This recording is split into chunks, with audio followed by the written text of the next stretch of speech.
I had Connect Group via Yes. Zoom last night. Yeah. And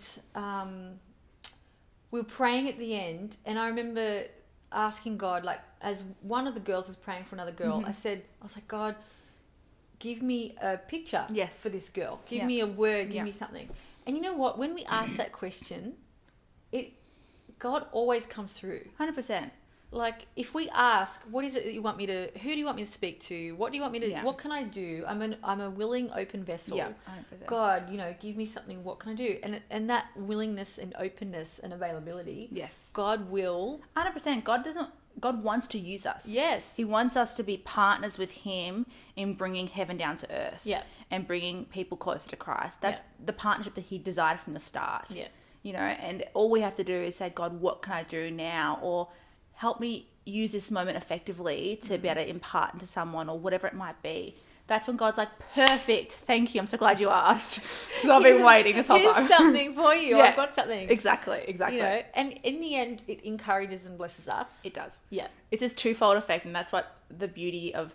So I just love, like, I get so overwhelmed by God's grace so much and his awesomeness. And I'm like, wow, that God, I want to be used by you to glorify you, but that you would choose to use me Yes. in those situations to Yeah. bless somebody else, but in turn that I'm so enamored by how amazing you are, God. Yeah. That's such a beautiful picture that God uses us to bless someone else, but in turn it so blesses us. I remember this girl, maybe like 2 years ago, messaged us and she's like, hi, I followed you guys for ages. Just want to let you know, I remember when we were at university together in Swinburne University, and I can't remember this girl, I don't think I ever met her. And she's like, I never met you, but I always saw you every single day at uni. You weren't in my class, but every time I looked at you and your sister, I don't know why, but I was so jealous of you. Oh. I didn't know what it was, but I saw you and I felt so bad about myself, and I was like, that's awful. But she's like, since that point, I became a Christian. Wow. I found Jesus, and I finally realized why I was so jealous of you. Wow. Because you had Christ and you My were shining goodness. so bright. And I was like, well, Wow. 19. Like, Yeah. I wouldn't say that my life for Christ then was this beacon of, Yeah. you know, God's glory. Yeah, But yeah. she's like, I saw something in you that I couldn't recognize until now that I found Wow. Christ, and it was Jesus.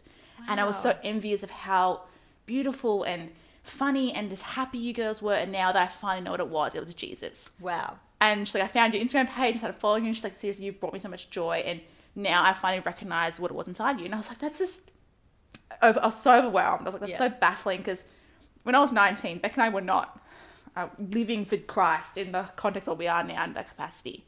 I'm like, God, even then, you didn't even know, I didn't even know you were using us. Yeah. And that's really overwhelms me. And because sometimes it's about who you are, like just letting Jesus be him, just being come authentic. through. Exactly. Being authentic. Yeah. And it's not always about those things that we're doing. Exactly. You know? Yeah. It's just, sometimes it's about being in a relationship with Jesus, having the authentic relationship with God, even though it's broken and messy and, you know, it's 19. But I was going out drinking every single weekend. Like, I wasn't living a life for Christ. I probably was half-heartedly.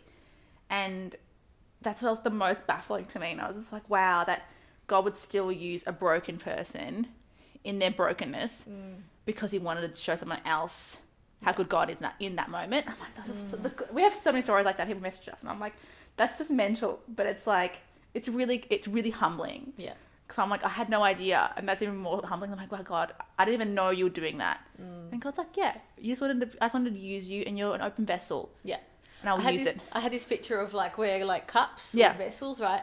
And Jesus is the liquid. Yeah. And we can't help but spill him.